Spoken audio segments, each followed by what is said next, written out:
نطلع كام نفر حراسه لحدود الجبل من نواحيكم.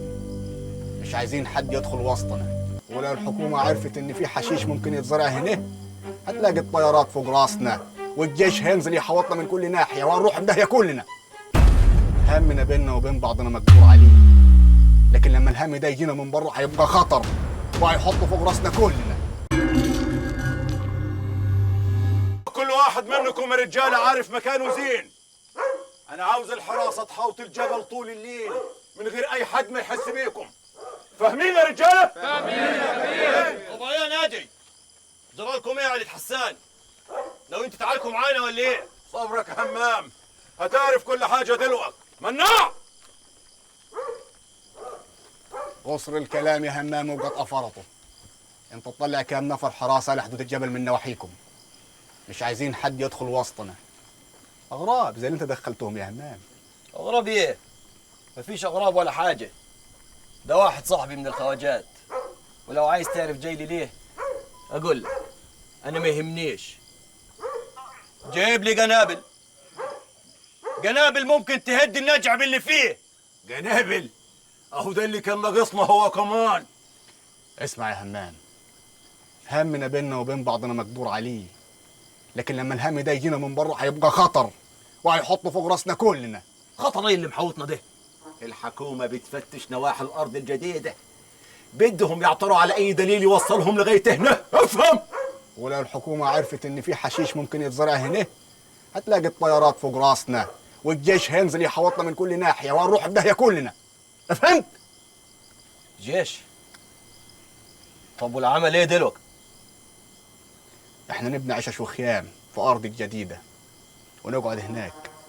كم بيت من عندنا وكم بيت من عندكم هيفتكروا دي نهايه المطاف، والحكومه لما توصل لحد هناك يقطعوا العشم يخشوا في الصحراء ويوصلوا لجبل العين.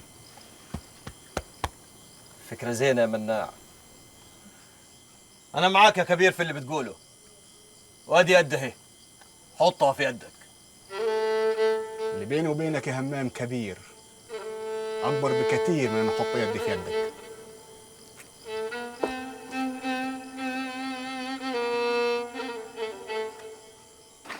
يلا يا رجاله اعملوا لكم همه، حملوا البوص ده بسرعه. ودي هناك وانت حط هناك. يلا يا رجاله اعملوا لكم همه واسمعوني كلكم. ده المطرح اللي هتعيشوا فيه لحد ما نجمع الحشيش. يا ريس مغاوري بقول لك مش ممكن يصبوا علينا قبل ما نودوا حاجاتنا هناك. طمن يا شوقي، ناجي ومناع قاعدين عند المقاول ومش هيخلوا حد يتعتع من مكانه الا لما نخلص. يعني الليله لازم نبيتوا في البيوت دي كاننا عايشين العمر كله هنا. سيد شوقي خد الحبال دي عطهم للحريم يعملوا بيها حبال غسيل ينشروا عليها خلقاتهم. عايز اي حد يطب هنا يعرف ان احنا عايشين هنا من زمان. سبحان الله، كل البيوت دي اتنصبت في يوم واحد. بقول لك ايه يا ابوي، شكل مناع مش هيعرف يطلع حد من الارض بعد الغمه دي ما تنزاح. جت لي البندريه على الطبطاب ومش هيطلعوا منها ولا بالطبل البلدي. وبكره العشر بيوت بتوعهم يبقوا 20 ويقولوا دي ارضنا بوضع اليد. معاك حق يا شاهين، عشان كده لازم نحذر مناع، والا الايام اللي جايه هتبقى ايام كحله.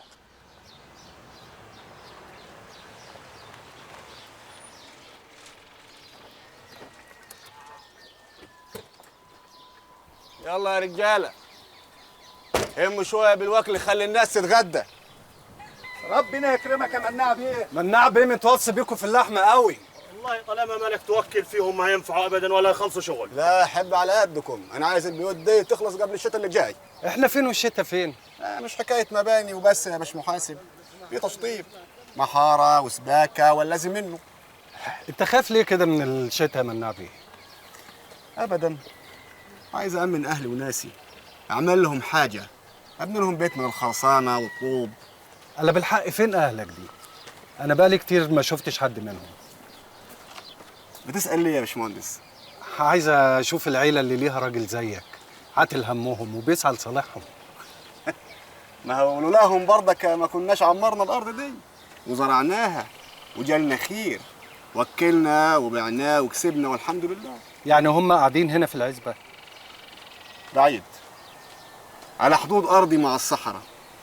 وبقول لك ايه يا باش محاسب، احنا طبعا صعايده، يعني ما ينفعش حد من الناس اللي شغالين معاك يعتبوا ناحيه الارض. البيوت عندنا ليها حرمه، ولا ايه يا باش محاسب؟ في دي عندك حق يا مناع بيه. معناته ايه الحديد ده يا سنيور؟ يعني اتضحك عليا؟ اشتريت شويه حديد بالالوف دي كلها؟ مش انت بس اللي انضحك عليك، انت والغبي اللي اسمه ستيف.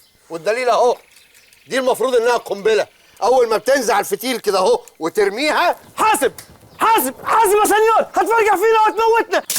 ايه ده؟ ايه ده؟ ايه ده؟ ايه ده؟ القنبله في شنك. ما قلت لك حته حديد خرده في شنك بتطلع دخان وبتنفجرش. كده يا ستيف؟ تضحك عليا انا؟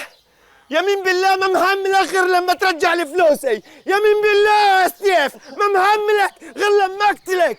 انا كمان انضحك عليا زيك بالظبط، بس اطمن انا مش هسيبهم. مش هتسيبهم؟ انا اللي مش هسيبك يا ستيف غير لما اقتلك. لا ترجع لي فلوسي. بس بقى، ولا انت ولا هو هتعرفوا تعملوا حاجه، لانكم اتعاملتوا مع تجار سلاح نصابين. برضك مش هعمله. هو اللي خد فلوسي وهو الملزوم يجيبها لي. هو اللي اختارهم. كان ممكن ما تعرفش، انا اللي عرفت المصيبه دي وجيت بسرعه احذرك. وسع. عندك حق، عندك حق يا سنيور. كان ممكن ادخل معركه كيف اللي فاتت ورجالتي يجوا يرموا القنابل ما تفرقعش ويتقتلوا فطيس كده، يتقتلوا فطيس. عشان كده عايزك تهدى وتطمن ان احنا بنحميك، بس لازم تسمع كلامنا كويس قوي. تاني يا سنيور، عايز نسمع كلامك تاني؟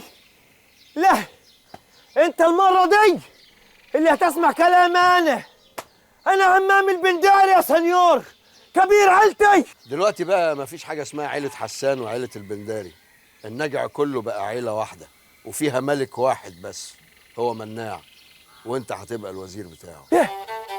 يعني ايه؟ يعني مناع هيبقى ملك الناجي، ملك عليا وعلى عيلتي غصب عننا. يا ريت تعرف تعمل اللي هو بيعمله ده، يبقى يوم المنى، على الاقل نخلص منه ونحطك ملك بداله. ده تعبنا قوي عبال ما رجعناه يزرع الحشيش من تاني. راح وين بس؟ راح وين؟ حته دفتر اسود كد كده، ايه عفريت بلعه؟ واحنا هنعرفه منين بس يا ولدي؟ ابوك هو اللي كان بيدس كل حاجه بنفسه ويعرف مكانها. افتكرت، ابويا كان بيدسه في صندوق الفلوس اللي اتسرق. صندوق الفلوس اهو، من يوم ما سرقت الفلوس ما حدش لمسها. يخرب بيت ابونا واللي جابنا، يعني اتسرق مع الفلوس، اتسرق. الحمد لله لقيته، عقلي كان حشت. ليه؟ هو مهم قوي كده؟ كاتب فيه كل تفاصيل الخلطه، صعب افتكرها بعد السنين دي كلها. لو البندرية عرفوا كده كانوا خدوه هملوا الفلوس. الخواجه بني كان جايب لنا واحد من كولومبيا يعلم، واحد من امريكا الجنوبيه يا هبله يعلمنا الخلطه، وانا كتبت كل حاجه وراه. كاني كنت عامل حساب اليوم ده. ما بلاها يا ولد زراعه الندامه دي اللي هتجيب لنا الخوف ووجع القلب. مش بخاطري يما، مش بخاطري، انا مجبور من الخواجات، ولو ما طوحتهمش هيبلغوا ضد الحكومه، وكل اللي عملته طول عمري هيتهد في ثواني. يعني يا مناع تقعد طول عمرك متهدد كده؟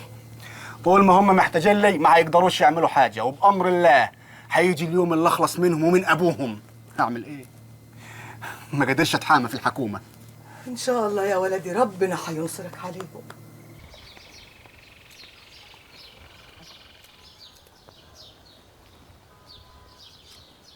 هي دي بقى عيلتك يا مناع؟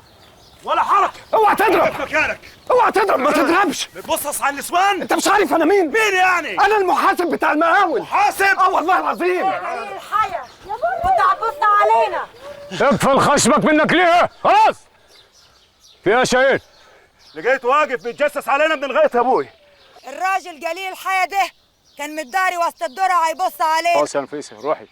ادخل يا حرمه منك ليه؟ لا ابدا والله يا حاج، الموضوع ما فيه ان انا كنت بدور على حاجه كلها ومش قصدي حتى اساله مناع بيه صاحب العزبه. هو وبكري عارفين ان ما باكلش اللحمه الضاني مع العمال. تقوم تقعد مطرحك وتطلب اللي انت عايزه واحنا نجيبه لك. اللي انت عملته ده عيب. ونعرف منين بس ان في ستات وناس هنا يعني؟ سالت مناع بيه وقال لك انه مقعد عيلته في اخر الارض. تقوم تجرب نواحينا؟ قلة حياه. الجوع يا ابن عمي. قلت اتسلى وادور في الارض يمكن الاقي بطيخه شويه كنتالوب. خلاص شاهين. ايوه يا ابوي. رجعه مطرحه ونبه على المجاول بتاعه. اي نفر من الانفار هيجرب نواحينا هنقتله وندفنه في الارض. حاضر يا ابوي. قدامي واحمد ربنا انك راجع على رجليك. الغريب اعمى ولو كان بصير، وانا ليا عذري. مالكش عذر تمشي في الغيط من غير ما يكون معك حد من العيله. عندك حق، انا محقوق لكم، ما عادتش تتكرر. خلاص الحمد لله ان هي جت على كدك ده. اهدى اهدى، اياك تتكرر منك تاني او من حد غيرك. اوعدكم انها مش هتتكرر. انتوا ناس طيبين وفي حالكم. كل حلمكم ان انتوا تبنوا بيوت تلمكم، وده حقكم، ومن حقكم نخلص لكم البيوت دي بسرعه. تقرير واقف يا حضرة الضابط، واضح انك بذلت مجهود كبير. الحقيقه يا فندم انا عاشرتهم وشفت بيوتهم وتاكدت انهم ناس شرفاء ومكافحين، ومناع هو املهم في حياه كريمه. انت فحصت اراضيهم كلها؟ واثق انهم ما بيزرعوش اي حاجه مخالفه ولا سبق لهم زراعه اي مخدرات. انا فحصت التربه دي كويس، واضح انها ارض بكر وكلفت مناع كتير لحد ما خلاها تدي محصول كويس. انا شايف ايصالات وفواتير للتجار، هم دول اللي اشتروا المحصول؟ وفي عند سيادتك الكميات والاسعار. اعتقد ان الناس بتشقى عشان تطلع من الارض محصول بالكميه دي، لازم يكونوا ناس كويسين وطيبين. عموما يا حضرة الضابط انا كده ارتحت. مع السلامه. تمام يا فندم. واجب اطمن الاستاذ توفيق على جوز بنته. الو. وانا في ايدي ايه اعمله يا حبيبي؟ لما يرجع بابا اقول له ما يسافرش تاني. هقول لو قال هيسافر تاني انا وتوفيق هنضربه لغايه لما يحرر. ربنا يجيبه بالسلامه. يا حسان يا توفيق. جده جه جده. كيفك يا توفيق يا عفريت؟ اهلا اهلا اهلا. معقول وحشتوني قوي. معقول يا بابا تسيبوني في الظروف اللي انا فيها دي؟ ما هنش علينا نسيبك. معلش يا بنتي انا غلطان. لا ابدا يا حبيبي، انت عمرك ما تبقى غلطان. ازيك يا ماما؟ وحشتيني يا حبيبتي. انا عارفه يا نور كان علينا بايه من ده كله. خلاص بقى عليا، قعدنا كام يوم في بيتنا ورجعنا تاني، ايه المشكله؟ ما تقول لبنتك حاجه وتطمنها على جوزها بدل ما شككتها فيه ولا هو كله عند وخلاص. في ايه يا بابا؟ مناع ماله؟ حصل ايه؟ زي الفل يا بنتي زي الفل. كان في شويه حاجات كده قلقين من ناحيته، لكن خلاص اطمنت وهطمنك على كل حاجه. غياب الضابط اللي عامل نفسه محاسب ده مش مريح قلبي. خايف اسال عنه الشك يدخل قلب المقاول. يمكن الرعب اللي شافه مننا خلاه يحرم يهوب يمة الارض كلها. وجايز ما يكونش ظابط ولا حاجه، ولما خاف على عمره طفش. لا، لو كان كلامك صح كان جاب سيرته او حتى عتبني، لكن ده بيتعمد يهرب من سيرته قدامي. على اي حال احنا نعمل احتياطنا ونريح بالنا. الشاي اهو. انا ادخل اقعد مع نسمه شويه ولما تاجي ماشي نادم علي. ادخلي بس اياكي ما تناميش جوه. ولا تنام هيحصل ايه يعني؟ هي غريبه. خلينا في المهم. انا عاوز على سوهاج، عندي مشاغل كتيره هناك. توكل انت على الله، واحنا مش هنخلي مخلوق يهوب ناحيه النجع كله. انا ما عايز حد يعرف ان في حد عايش ورا الجبل من اساسه. لو كان الجدع المحاسب ده تبع الحكومه صح يبقى لازم تستنى وسطينا لحد ما نعرف هو غار على وين. خايف يكون الطريق متراجم من الحكومه واحنا مش دريانين. واللي مخوفنا اكتر اني طالب سلاح من المحروق اللي اسمه بني ده وما عرفش هيجيبه ميته ومن انهي طريق. وكتاب الله همام بيحبك وبيموت فيكي وما طلقش مرته الا لما عرف انك اتطلقتي. وايه الفايده؟ وفاكر يعني ان مناع ولا عمي ناجي هيقبلوا يجوزونا لبعض؟ وليه لا؟ بكره نفوس الصافه ما دام بقينا كلنا بمركب واحد ومصلحه واحده. على رايك اللي يخلي مناع يزرع الحشيش من تاني يخليه يوافق على اي حاجه بعد كده. عين العقل اهو كده التفكير. بس لو الناجي كله وافق انا ما اقدرش اتجوزه، ما اقدرش اخد راجل من على مرته وعياله حتى لو عشت من غير جواز طول عمري. يعني ايه؟ اقول له مفيش فايده؟ لا، قولي لي رد مرته يا زينة. مرته وعياله اولى بيه. ربنا ما يجعلنا من خرابين البيوت. على كده مش هتوافقي على الكلام اللي بعتهولك معايا. كلام ايه؟ هو في بينا كلام؟ واضح ان كان في زمان انه قال لي نفسه يشوفك في نفس المكان اللي كنت بتقابلي فيه، وده ملوش غير معنى واحد، ان الكلام اللي اتقال عليكم صح. كلام ايه يا اختي؟ قطع لساني اللي يقول عني كلمه عفشه. قولي لاخوكي بعد عني يا زينه، يمين بالله لا اقول لاخويا مناع على العمايل السودا دي. واه حقك عليا بنت الناس، انا بلغتك الرساله وعقلك في راسك تعرفي خلاصك. مع السلامه يا اختي، وما عدتيش تعجب كلامك الماسخ ده. اللي اختشوا ماتوا.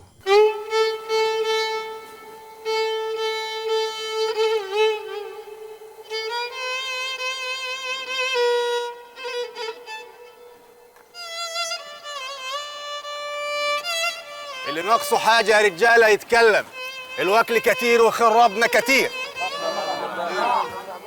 قول لي رجالتك يشدوا حيلهم يا ريس، عايزين نخلصوا من هم المباني دي. اطمن يا ريس ناجي، كلها يومين ثلاثه وكل حاجه تخلص ان شاء الله. امال فين المحاسب اللي كان بيتنطط زي الكره الكفر؟ والله اديته حسابه وزعطته. زعطته ولا هو اللي مشى من روحه؟ والله يخاف على نفسه لما قرايبك زبطوه تجسس عليهم في الذره. قالوا لي، وانا جيت النهارده عشان اسم بدنه بكلمتين واعرفه ان البيوت لها حرمه. الله يحقق عليا، هو غريب. غريب؟ ومين تاني غربه في رجالتك؟ ولا مطمن لهم كلهم؟ لا، رجالتي زنين ومفيش حد غريب ان شاء الله. واحنا كمان نعرف الاصول وزنين، والاصول بتقول ان اول مره تحذير، ولو اتكررت هيبقى فيها قتل. حد الله بيننا ما بين بيوتكم، احنا شغلنا نخلص ونتكل على الله. عجبتني، وادي بقية حسابك اها عشان تكمل شغلك معانا وانت مطمن ونفسك راضيه. راضي ان شاء الله. عم ناجي، لو في مصلحه ابقى شيع له. حاضر يا ولد اخوي. بارك الله فيك. شدوا حيلكم احسن من كده. يلا يا رجاله ان شاء الله. سلام، مع السلامه. واتكل يا زرزور. انا يا سناجي.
نسمة حبيبتي، وحشتيني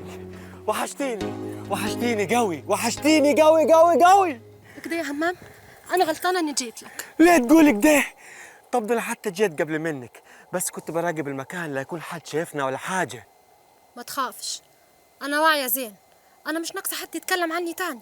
ينقطع لساني اي نفر يقول كلمه عنك يا بنت حسان. ده انا عمري في حياتي ما شفت اشرف ولا اطهر منك. علشانك دي اتهجمت عليا، كاني واحده رخيصه ملهاش كرامه. واه، مين قالك ده؟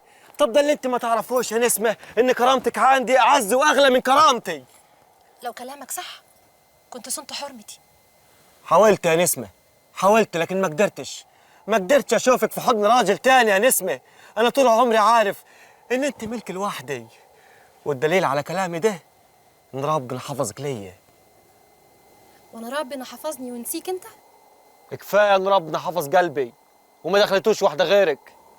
يا فرحتي بقلبك، معود لي وفديلك عيلين، والتالت في السكه في بطن جميله. وايه يعني؟ هتجوزك واخلف منك 2 و3 و10 كمان. هنغلب في وكلهم ولا هنغلب في شربهم؟ وبعدين عيالك هيكونوا الأقرب لقلبي. عارفة ليه؟ عشان منك أنت. ما تحلمش، مفيش حد عندنا هيوافق، لا اخوي مناع ولا عمي ناجي. يا حبيبتي أنا عشان خاطرك أعمل خدي مداس المناع وأتنزله عن كبرانية الناجع كمان، وأكون أول واحد يطيع أوامره.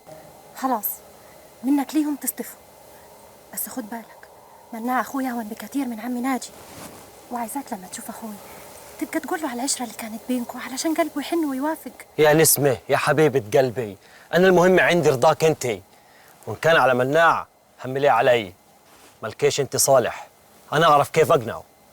انا رضاي من رضا اخوي وما عنديش كلام تاني اقوله. رايحة فين يا خلع قلبي؟ هروح، انا مش ناقصه حد وعالي والدنيا تخرب. طب مفيش تصبيرك دي على ما أشوفك تاني؟ اختش يا همام، بطل قلة حي. أنا قصدي يعني ياخد منك معاد تاني. لا انت مالكش امان، انا خايف على نفسي منك. تخاف على نفسك مني أنا؟ ده أنا أفديك براحة يا نسمة قلبي. بس وانا مش ناقصه حديد من اي مخلوق. ما حدش يقدر يتكلم عنك كلمة واحدة. تعالي تعالي يا حبيبة قلبي، تعالي. على مهلك على مهلك، كل يوم نسمة أنا هستناك هنا. اركبي. انت حر، عايز تستنى استنى، بس انا ما بجيش الا مره واحده في الاسبوع. اركب يا حبيبتي، منين ما تيجي هتلاقيني مستنيكي يا نسمة قلبي، يا نسمة روحي. تعالي يا نسمة هوصلك للوادي. وصلني. يلا.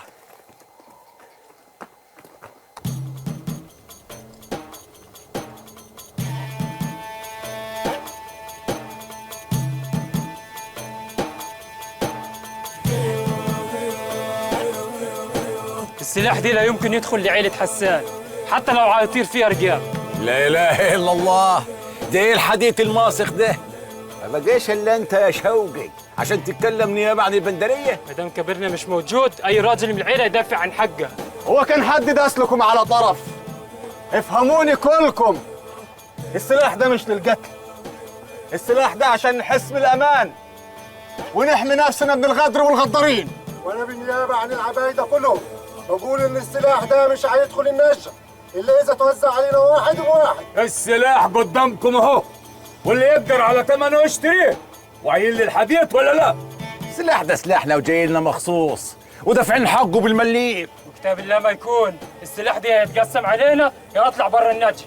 يا بندريه هتفوتوا عيله حسان تشتري سلاح تحطوا على رقابكم؟ يا اخوانا مش معقوله الفوضى اللي انتوا فيها دي. المفروض العائلات كلها تجتمع وتحدد ايه هم اللي عايزينه في هدوء وبعقل. وهي قاعد فيها عقل. اسمعوني كلكم وما عايزين شرط كتير. هما كلمتين هنقولهم ويبقى جزره وقطمها جحش. السلاح ده انا اللي طالبه وطالبه ليكم كلكم عشان تحموا بيه زرعتكم، مش عشان تقتلوا بيه بعض. يتقسم بالعدل منا. يا اخوانا السلاح ده جاي للنجع كله ومش هيتفرق الا في ساعه الخطر بس ويرجع يتلم تاني. بس السلاح ده لازم يكون تحت امر راجل واحد. لازم تجتمعوا وتختاروا مين هو الراجل ده. موافقين؟ موافقين. يلا اتفضلوا.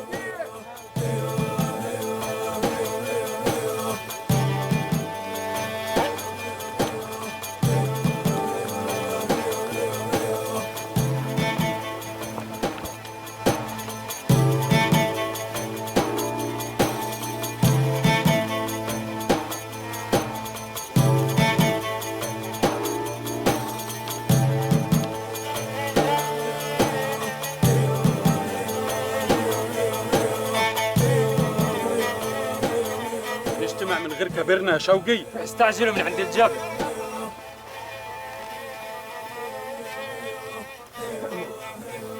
لا، اياك تقعد هنا، ده مكان اخوي حسان كبير النجع. انا اسف مش قصدي يا رجاله، مش قصدي. اقعد يا خواجه مع البندريه لحد ما همام يجي. ما تقولوا لنا جمعنا ليه ولا احنا مواشي؟ قول الجدع بيبطل تصوير، سيب المدعوك اللي في يدك دي. اصبر بس يا عم لحد ما همام يجي عشان الكلام يخلص مره واحده. اهو جاهو. السلام عليكم. السلام ورحمه الله وبركاته. حبيبي ما تاخذوش رجاله حبيبي وصاحبي. اقعد يا همام. اتفضل يا عمي. دلوقتي اسمعوني كلكم. انا شايف 3 كراسي في الوسط كده، مش عارف دول بتوع مين. ده بتاع مين؟ حسان الله يرحمه. وده بتاع مين؟ بندر الله يرحمه. وده بتاع مين؟ عباد الله يرحمه. يعني كلهم ماتوا ومن ساعتها ما اجتمعتوش في المكان ده لأن عيلة حسان سابت زراعة الحشيش، ومن ساعتها مش لاقيين حاجة يتفقوا عليها معاكم. كلام زين، لكن هم دلوك رجعوا لأصلهم. رجعوا لأصلهم بس مش هنرجع زي زمان. احنا هنشيل الكرسي ده وهنشيل الكرسي ده، هيفضل كرسي واحد اللي هيقعد عليه هو اللي هيراعي مصالح النجع كله بدون تفرقة، وهيبقى هو ملك النجع. ومين اللي هيبدي عينه على علم؟ اللي هتختاروه هو اللي هيبقى ملك النجع. مفيش حد ينفع للكرسي ده غير واحد من الاتنين، يا اما مناع يا اما همام. صح؟ صح. وكل عيله تختار واحد منها ونعودوا نختلفوا تاني. ايه هو ده؟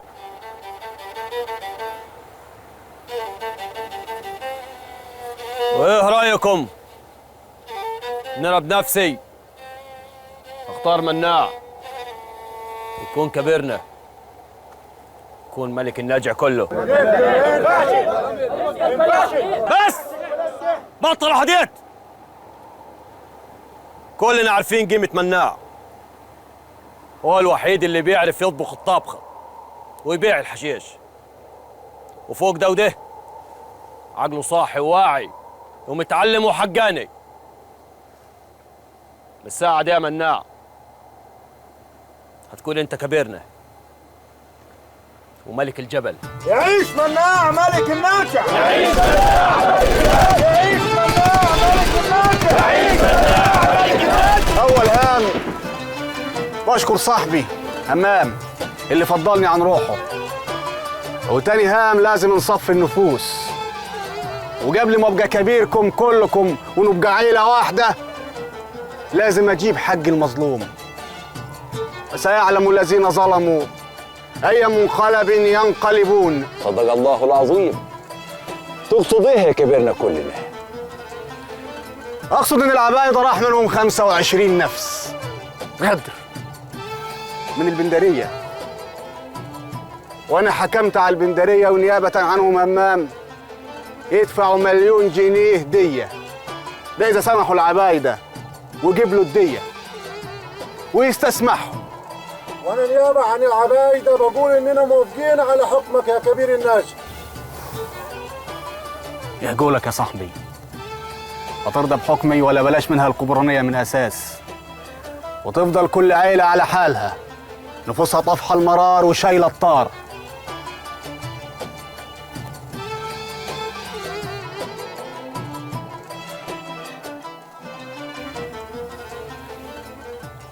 طالما هنتصالح كلنا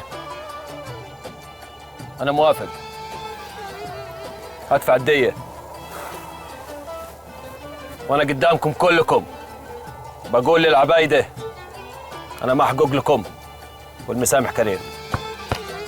ولد أبوك يا صاحبي، ولد أبوك. الله أكبر. الله أكبر. يعيش مناع ملك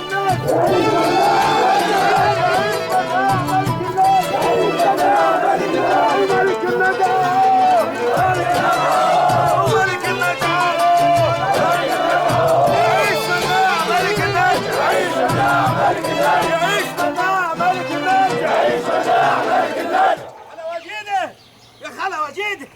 خلا وجيده. في ايه يا زرزور ما تتكلم؟ سي مناع بقي ملك النجع. ايوه، وكلهم شايلينه فوق راسهم وبيلفوا به النجع. يعني ايه ملك النجع؟ يعني اشتراه بفلوس وبقى ملكه كمان؟ يعني حاجه كده زي كبير كبارات النجع. ايوه، وكلمته تمشي على الكل، حتى همام كبير البندريه. ايوه، ومحدش يعصاله امر. ملك. وهمام جبل بكده ما عرضش. في الاول عيلته كانت رافضه، لكن هو تنازل لسي مناع وقال اني اول واحد يطيعه، وفرض على عيلته كلها تطيعه قبل منه. وايه يعني؟ فطول عمري مناع وكلمته كانت بتمشي على همام وعلى ابوه وعمه دياب. لا ياما ده كان زمان، ايام ما مناع اخويا كان شايلهم في زراعه الحشيش وباعه.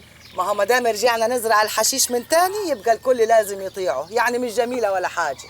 طب ايه قولك اللي سي مناع حكم على همام يدفع 1,000,000 جنيه للعبايدة دي ويستسمعهم كمان. همام توعوا في دي كمان؟ ايه اللي طوعوا حبة على راس كبير يا عبايدة.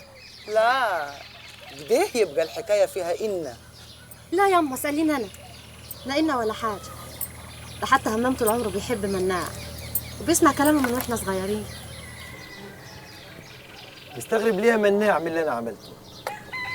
لأن خبرك زين يا همام، وعارف إنك ممكن تتمسكن لو ليك مصلحة عندي، إنما توافق كده. شوف يا مناع، الحق ما يختلفش عليه اتنين، وكل أهل النجع عارفين قيمتك زين، وأولهم أنا وعيلتي. يعني مش هترجع تعرضني تاني يا همام في أي حكم أحكمه؟ طيب يا مناع، أنا هقولها ليك وقدام كل الرجالة دي، أنت الملك يا مناع، وأنا أول واحد هيطيعك، بس بشرط يا مناع صون كرامة عيلتي وتخليني الوزير بتاعك، والحكم يكون ليا في غيابك. ايوه، اكشف عن اللي في نيتك يا همام. ما انت عارف ان مناع بيسافر لسوهاج وبيغيب هناك لمدة طويلة، وفي الحالة دي هتقعد انت هنا في النجع تحكم وتتحكم فينا وتبقى انت الكسبان. طالما النجع كله يبقى عيلة واحدة أنا موافق، شرط إن عم ناجي يوافق على كلمتك في غيابي يا همام. ربنا يبارك لك يا ولدي، هذا الكلام ماشي وأنا راضي. نقروا الفاتحة على كده. الفاتحة يا رجالة. بسم الله الرحمن الرحيم، الحمد لله رب العالمين الرحمن الرحيم مالك يوم الدين اياك نعبد واياك نستعين. امين. اضرب نار يا شوقي، اضرب نار يا شاهين. الحمد لله لك مسلمة. علينا يا رجاله. المهم نتقي الله في كل افعالنا. وربنا على الخاين والظالم وابن الحرام، والله المستعان. استاذن يا رجاله، عندي مصالح في سوهاج والحمد لله هنزل انا واطمن. واتعود ميتة يا كبير. قبل الحصاد بامر الله. السلام عليكم. يلا وعليكم السلام ورحمه الله وبركاته. اضربوا نار يا ود. مع السلامه يا ملك.